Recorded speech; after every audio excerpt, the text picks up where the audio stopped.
also have a look.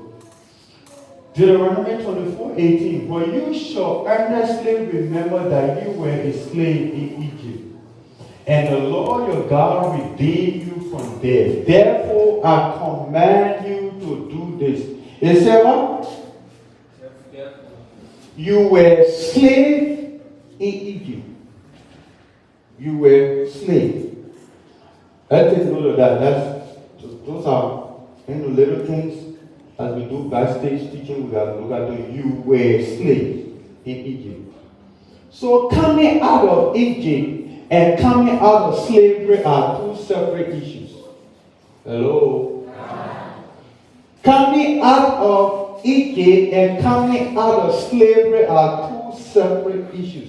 You were slaves in Egypt.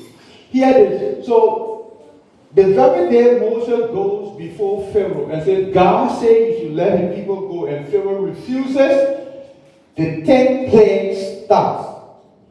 The 10 plagues start. So once the plague began, the slavery stopped, or the enslavement stopped. Because during that 10 months, the people are not working. Oh my God, I want people to understand this.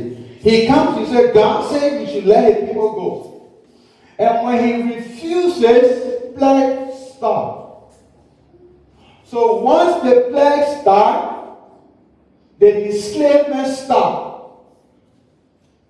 They came out of slavery when the plague began. The very day that plague started, they were not slaves anymore. Because their Redeemer has sold off. Look at what he said. You were earnestly remember that you were slave in Egypt, and the Lord your God redeemed you from what?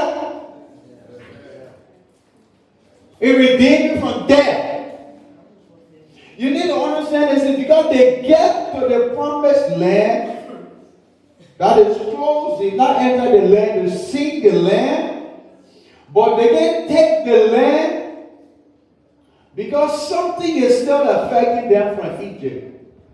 They tell Moses, we were in Egypt, we were eating leaves, we were eating garlic, we were eating onion, but you were slaves.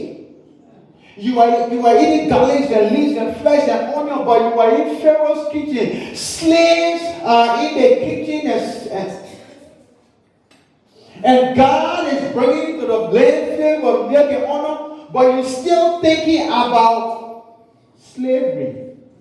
You know, one thing I have learned, especially with people, church people, and Liberian people, I was just sharing with my wife this morning. I said there's something with the psyche of Liberian people. I will use a big word that will break it down. We can glamorize little things, difficulty.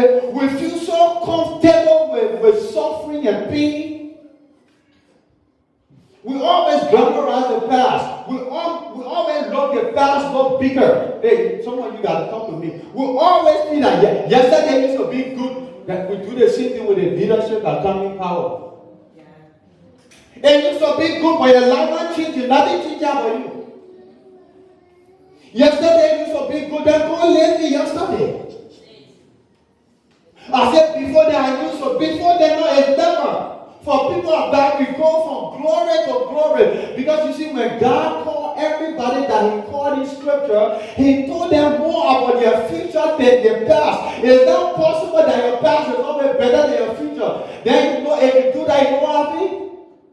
You die crossing bridge, you never reach. By the time you get your future, you let your past. I know that's a hard one. Oh, we used to be there, but look at God now. God said you were slave. Even when you were eating leaves and garlic and oil, what does that mean when you were still slave? You can't make your own choices. You couldn't build your own house. But you were slaves. Moses, you can't take us to that place. So they were telling Moses, it's better we go by Egypt. The life we were living in Egypt were better. And sometimes to me, like grown people are like that. Because you see, the pain is part of the process. We want good things, but we're not prepared for the process. I was just sharing something with her this morning as it relates to this like girl rising thing I want to do. I've been engaging some stakeholders as well, and everybody there is embracing it. And I know it's going to be powerful. Almost a whole night. That's the thing I thought. God already gave me deeper revelation on how to do it. But we sit down, we say the people don't want to develop the country. How the people will develop the country when you, the very people you feel satisfied, sitting down in the street and selling. You reduce yourself to sitting down in the street. How they will go shopping more for you?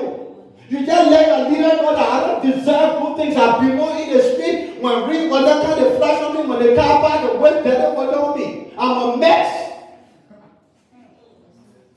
But the one that building or make that, if you go, you fill it up, they will produce more. We are responsible. We should be putting demand on our leaders. So poverty is not a lot, it's a mindset. You think so little of yourself. That's what like brown people do. And that's why these people will go around, they throw t-shirt around, you think it, you wear it. These people don't qualify for you to put, why you reduce yourself to that thing? I vote for you because of t-shirt. You reduce your value of t-shirt. What I'm putting into is that, so we're responsible. But we tell people I deserve, but we're not selling in that street anymore. You got to find places. And guess what? Like what I said, if something is coming, and I'm angry about it, we got these foreigners here. There's no good of them. You say that even Lord in man's store, you say as a Latino, it's a disgrace for you. So that one, he coming open the store the same mood, you push your table. He your own contract, when in your contract, and you sell it for. And if people come around and say you vote for them, you vote for something wrong with you. We're not selling the street anymore. If we have money and things, we're not selling the street.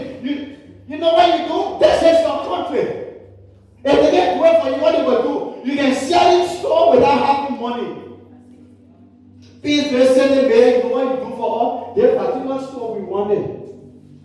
We don't have the money now. You will make the arrangement for us. Every month we sell, we pay.